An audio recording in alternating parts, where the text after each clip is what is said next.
Saya tiba-tiba menjadi famous kerana disebut nama saya oleh Yang Amat Berhormat Menteri Besar kita.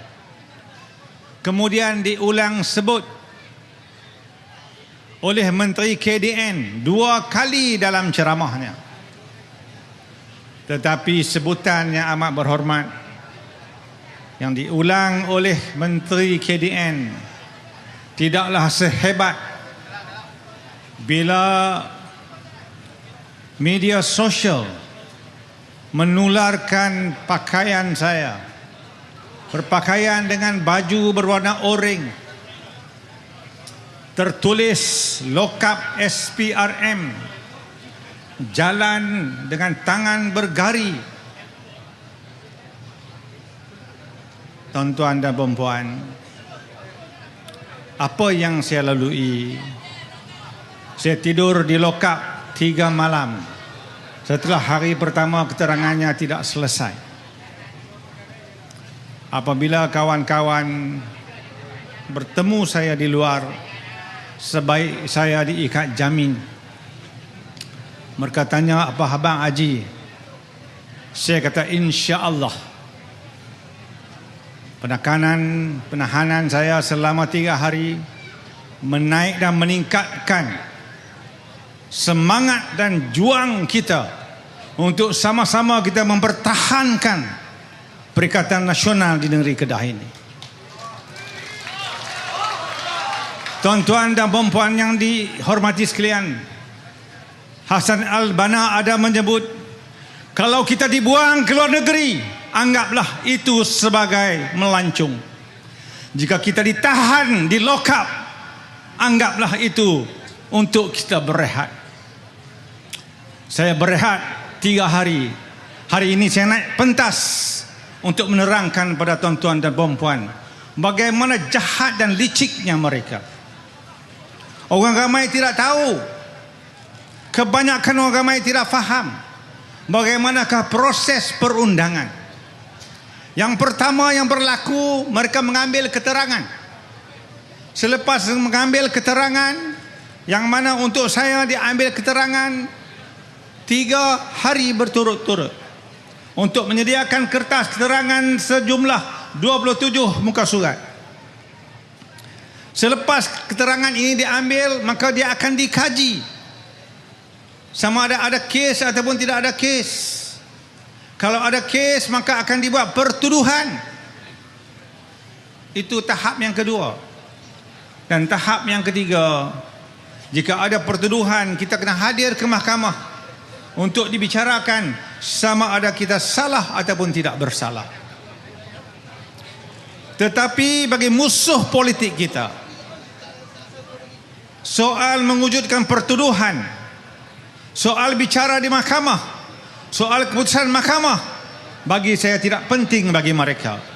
Yang penting adalah mencalarkan image, memburukkan perwatakan, kerana mereka sungguh-sungguh mahu membunuh karakter seseorang. Tuan-tuan dan puan-puan, diam kita ada tempoh, sabar kita ada had.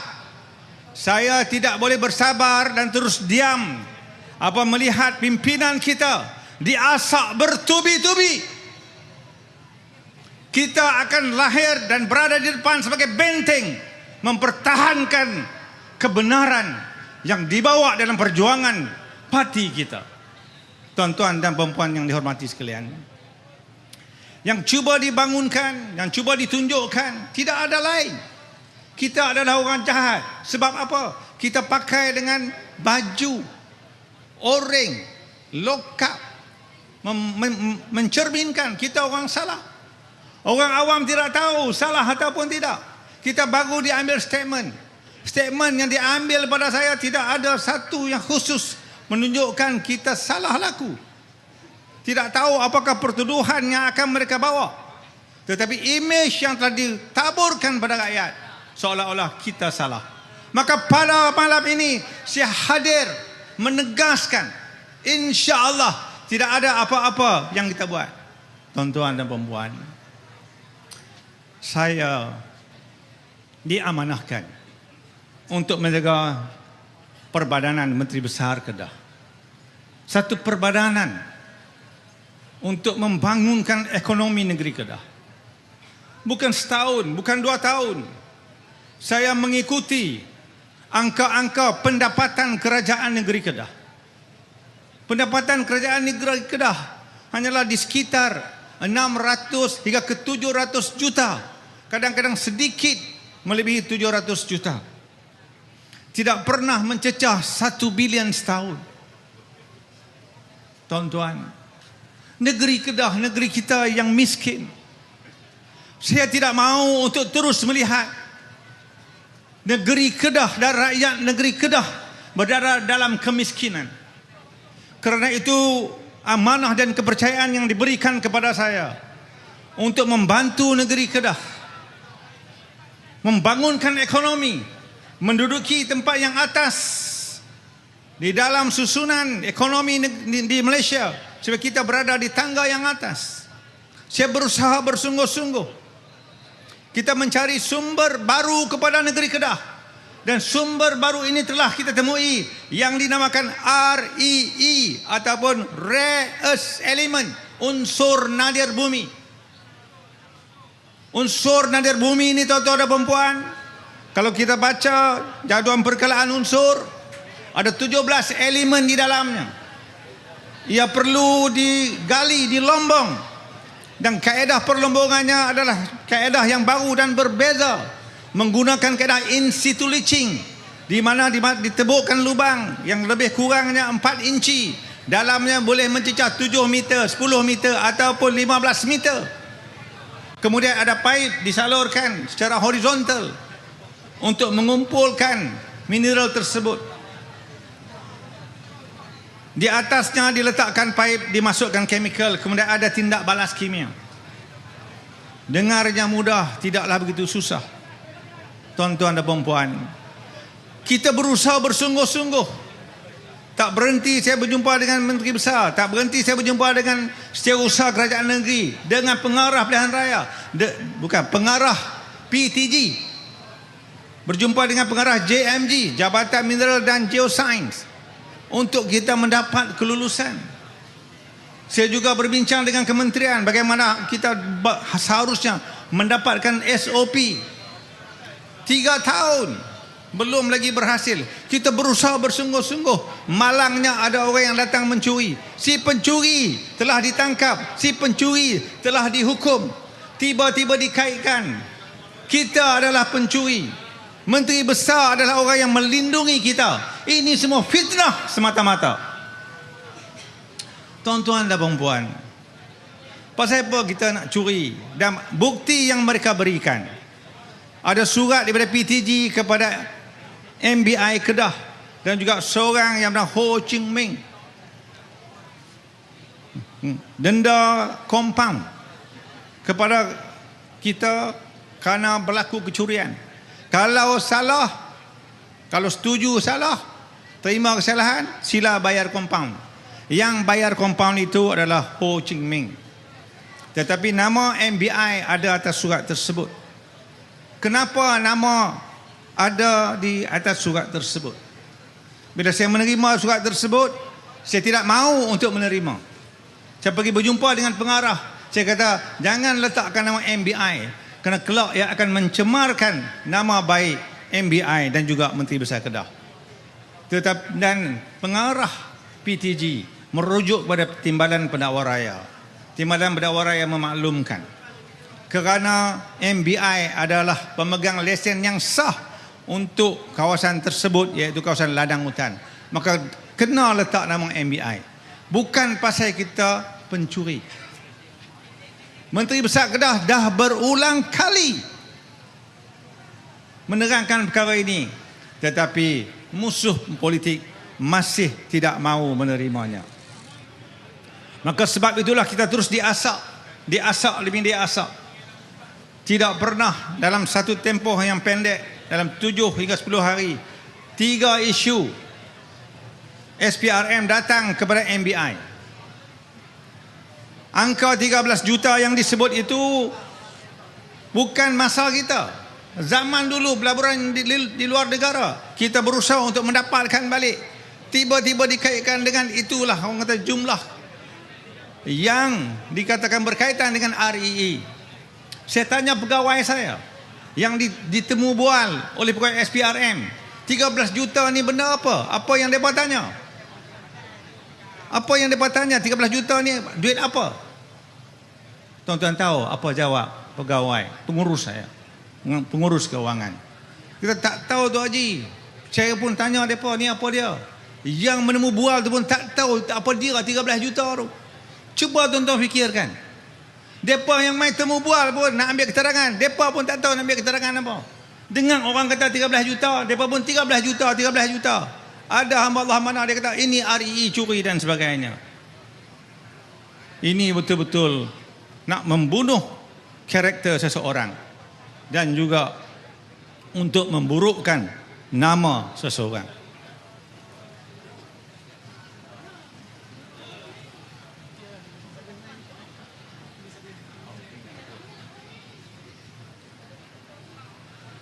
Saya ketika di dalam penahanan, saya duduk, saya memikirkan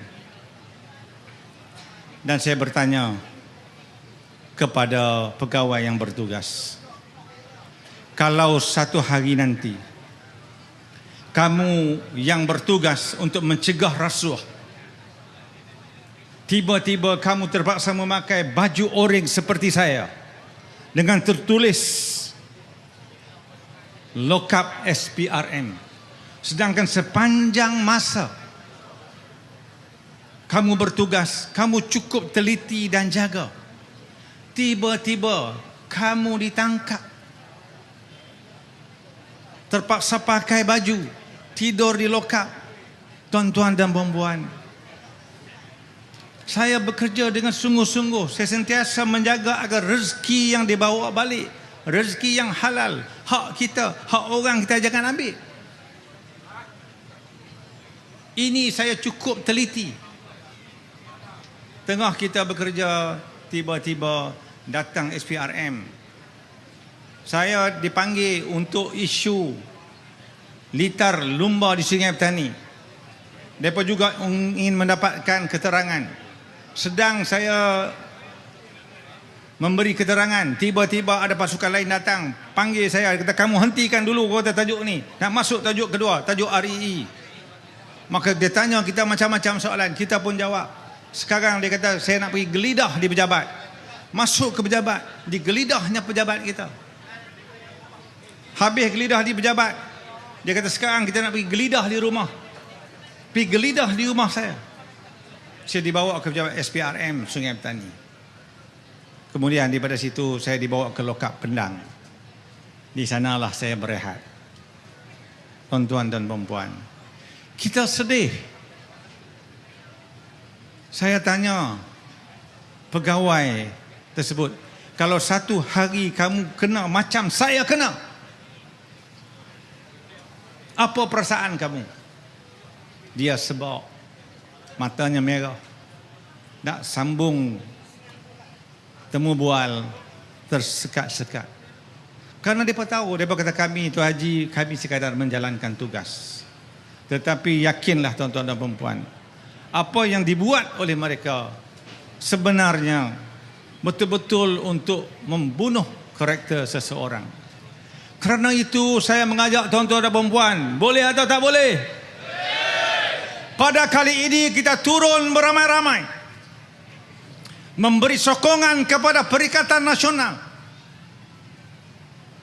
Kita besarkan lagi gelombang yang sedia ada. Kalau kamu nak berlawan, berlawanlah secara gentleman.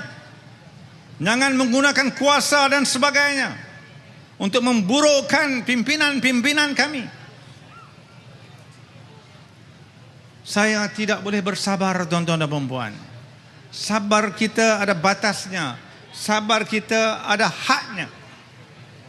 Maka sebab itu pada malam ini kita tampil dan memberi penerangan kepada rakyat, supaya rakyat faham orang yang di dalam reman, untuk diambil keterangan, bukan lagi dituduh.